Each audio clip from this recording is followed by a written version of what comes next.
Okay, hi guys. So today we're going to look at chapter 5, okay, topic 5, okay, the final topic, which is motivational, behavioral, and ethical issues in performance evaluations. So basically here I'm going to summarize, okay, what is in topic 5. Okay, so basically, okay, performance evaluations refer, okay, to evaluations, okay, made by organizations, okay, uh, on its employees, okay, yang mana mungkin dalam polisi mereka, okay, they will evaluate their employees performance, okay, maybe monthly, or even 3 months, okay, 1 in 3 months, or even annually, so it's depend on their policy. Alright, so from these evaluations, okay, they can determine, okay, whether, okay, they are in goal congruence or not. Okay, kenapa goal congruence ni penting? Okay, because it's a key factors, okay, for organization to success. Okay, it means that for organizations to achieve its goals, okay, first they must achieve this, okay, the goal congruence. Okay, so what is meant by goal congruence? Okay, as you can see here, so the goal congruence is a situation, okay, when the employee goals are in line with the organization's goals. Okay, yang mana employee goals ni adalah selari dengan organization's goal. So bila benda ni berlaku, situasi ni berlaku, so it's easy for organizations to achieve its goals. Okay, sebab mereka menuju ke matlamat yang sama. Okay, however, in reality, okay, apa yang berlaku adalah di mana you can see the employee goals, okay, deviates from the organization's goals. Okay, yang mana mereka dah tak selari. Okay, the employee goals, okay, bertukar ke arah yang lain daripada organisasi punya goals. So bila situasi ni berlaku, when this situation happen, okay, the company will take actions, okay, to change these situations, okay, into this. Okay, maknanya diorang akan ambil actions untuk pastikan, okay, employee punya goals ni adalah selari dengan organisation punya goals, okay, untuk diorang capai matlamat diorang, okay, to achieve the organization's goals, okay, at the end. Alright. Okay, why, okay, such situation happen? So why, okay, kenapa situasi ni berlaku, okay, yang mana employees goals, okay, boleh deviate from organization's goals. Okay, okay, best explain, okay, cara yang paling senang untuk kita explain kenapa benda tu berlaku adalah based on agency theory. Okay, so here you can see, okay, agency theory refer to the relationship between principal and agent. So kat sini dalam agency theory, okay, there are two parties, okay, principals and agent. Okay, hubungan di antara principal and agent. So dalam raja, okay, this is the diagram for agency theory. So here, okay, the principals, okay, will hire agents, okay, to perform the task, okay, based on their behalf, okay, based on the principal behalf. Okay, so that is in the theory. Okay, so once again, the principals hire agents to perform the task based on principal's behalf.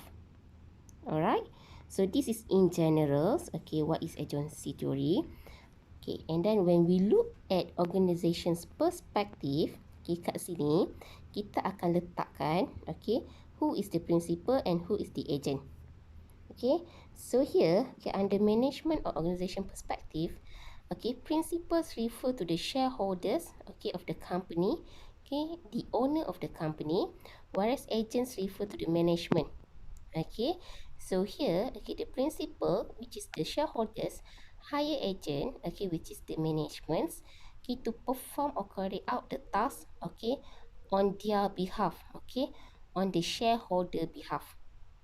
Okay, so basically, okay, in organization perspective, okay, the principal, which is referred to the shareholders, hire agents, which is the management, okay, to perform the task, okay, based on the shareholders' behalf.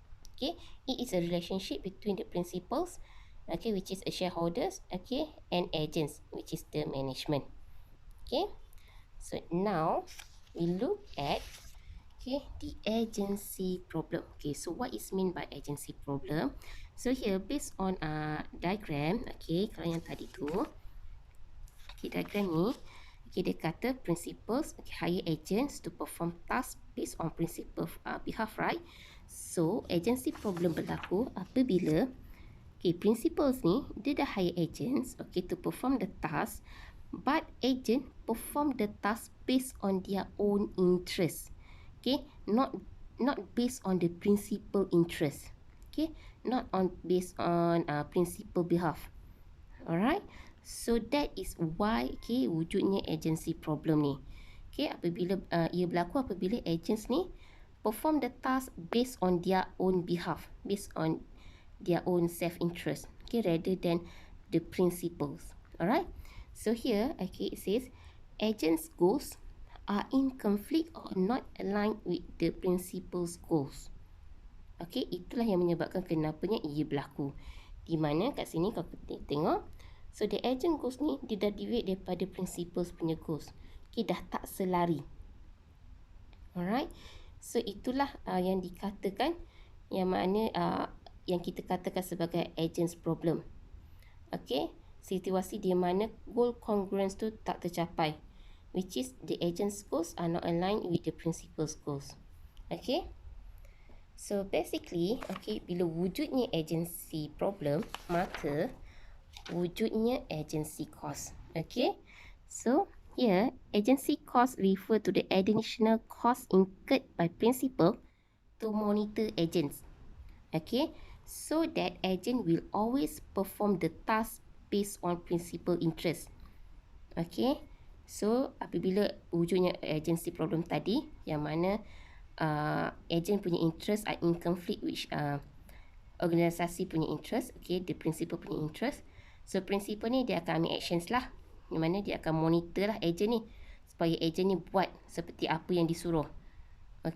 So bila dia nak monitor agent, so that's why dia akan incur cost. Alright, so for example, cost dia adalah incentive scheme and remuneration package for directors. So for example, kalau company tu bagi remuneration package or incentive scheme yang bagus kepada directors dia, so directors will perform the task based on shareholder interest lah. So dia akan carry out the task accordingly lah. However, kalau remuneration package ni tak orang kata favorable to directors, so maka directors akan cari jalan lain untuk composite benda tu lah. Yang mana akan wujudnya agency problem, which is later akan wujudnya agency cost to the principal. Alright, so basically that is for agency problems and for agency theory and goal concurrence.